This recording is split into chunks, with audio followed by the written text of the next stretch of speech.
Hey guys, thanks for watching. Thanks for listening. This is your host Thomas Tyree from On the Hot Podcast.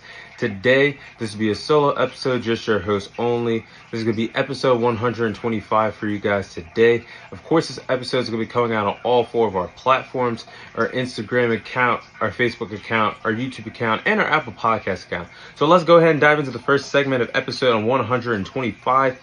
I'll be sharing my Philadelphia Eagles versus Miami Dolphins Sunday Night Football summary. So, we saw Sunday night in the world of the NFL. The Philadelphia Eagles went on to defeat the Miami Dolphins 31-17 on Sunday Night Football to improve their record to 6-1 on the 2023-24 NFL season. So, in this matchup between the Philadelphia Eagles and the Miami Dolphins, we saw a marquee matchup, and the marquee matchup that we saw was taking place at the quarterback position between the two respective quarterbacks.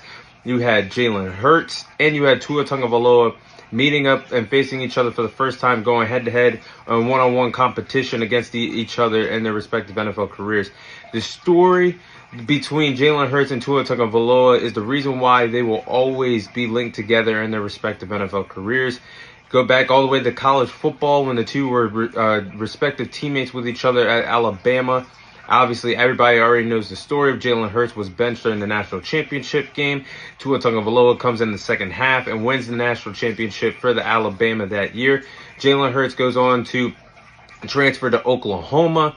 The rest is history. And now both of these guys being drafted in the 2020 NFL draft will forever be linked together. Their respective NFL careers will always be linked together. And this is the first time we saw those two respective players play one-on-one, head-to-head competition in their NFL careers. And this time, Jalen Hurts got the better of Tua Tagovailoa in their first NFL meeting. And let me just say this, because I've seen over the last few days yes, I said on last week's episode that my words might have came back to haunt me. I said with my two co-hosts, Rob Sarasolo and Fred Harris, I flat out said, and I had this particular look on my face. I said that 5-1 for the Philadelphia Eagles wasn't sitting right with me, because over that time span, they were letting guys like Kirk Cousins, Mac Jones, Sam Howell have field days all over that defense, and I was starting to call the defense suspect. Well, they proved me wrong, and I'm here to say I was wrong. Just like I do on segments when I'm right, I was wrong about the Philadelphia Eagles defense. They came to play. So all you Philadelphia Eagles fans that have been in our mentions, commenting all over our platform saying, "Oh, Philadelphia Eagles proved you wrong. Keep down, bud." Yes. Congratulations on the victory, Philadelphia Eagles fans. Congratulations. And I was wrong. So, with that being said, the Eagles proved on Sunday night when they played against the Miami Dolphins that they were the better and more physical team Sunday night. What won them the ball game was on both phases of the ball. The offensive line and the defensive line is what helped the Philadelphia Eagles win that game. They were the more physical on the both respective lines. For offensive line, obviously they had their way in the running game against the Miami Dolphins. Defensively, they had their way against the Miami Dolphins on the defensive line, sacking Tua Tagovailoa a total of 4 times. And the Eagles secondary, I really thought they were going to be the ones getting burnt on the back end, having to guard guys like Tyreek Hill, having to guard guys like Jalen Waddle. Unfortunately, he got hurt in the game, but there's no excuses of how bad offensively the Dolphins looked against this Philadelphia Eagles suspect secondary. And all the credit has to go to the Philadelphia Eagles secondary for keeping pace with Tyreek Hill and that track star offense that the Miami Dolphins have, especially at the wide receiver position. So they did a great job on the back end defensively for the Philadelphia Eagles for a fast-paced Miami Dolphins offense. They were no match. And the Eagles, I thought there was going to be, for the Dolphins, I thought there was going to be one wide receiver that was going to have his mark all over the game, and that was Tyreek Hill. Well, it was vice versa because A.J. Brown did his thing against the Miami Dolphins secondary. A.J. Brown had his fingerprints all over that ball game against the Miami Dolphins.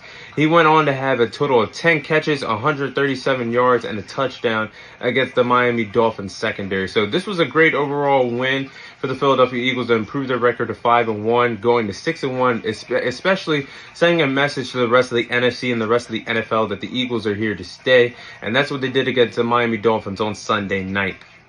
Like I said, the Dolphins, like I just touched up on a few seconds ago, the Dolphins had a rough night.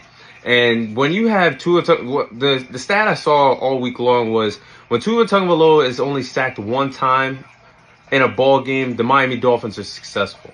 When he's sacked 2 times or more, that's when the offense gets into danger. And that's what we saw the pass rush of the Philadelphia Eagles get the best of the Miami Dolphins offensive line all night long.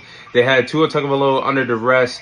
He didn't really have time to drop back in the pocket, make reads, and make progressions down the field as comfortably as we've seen him do for the most part of the NFL season.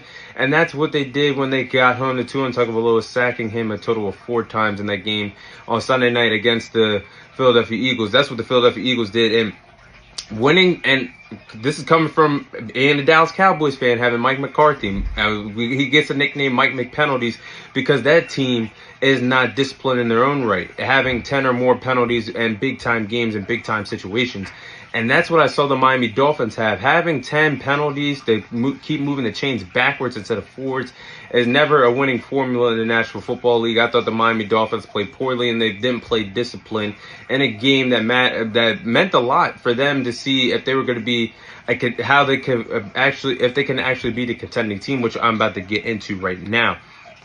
So with the loss that the Miami Dolphins suffered, losing 31-17 on Sunday Night Football to the Philadelphia Eagles, it proves to me that the Miami Dolphins are an overrated football team.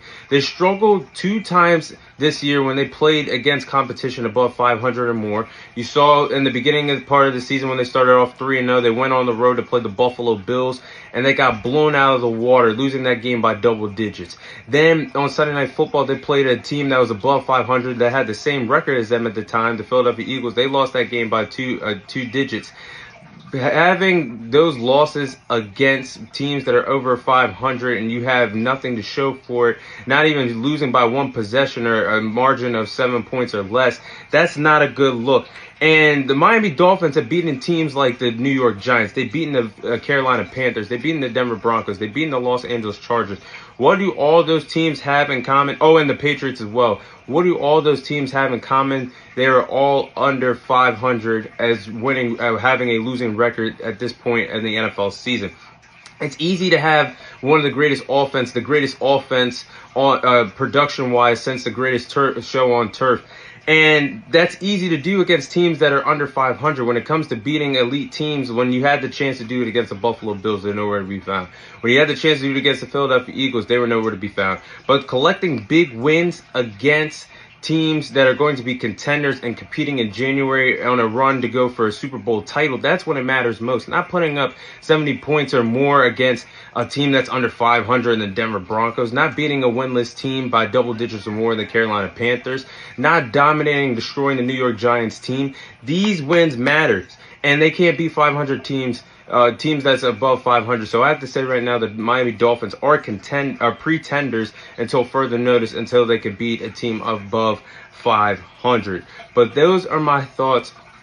That's my Sunday Night Football summary between the Miami Dolphins and the Philadelphia Eagles.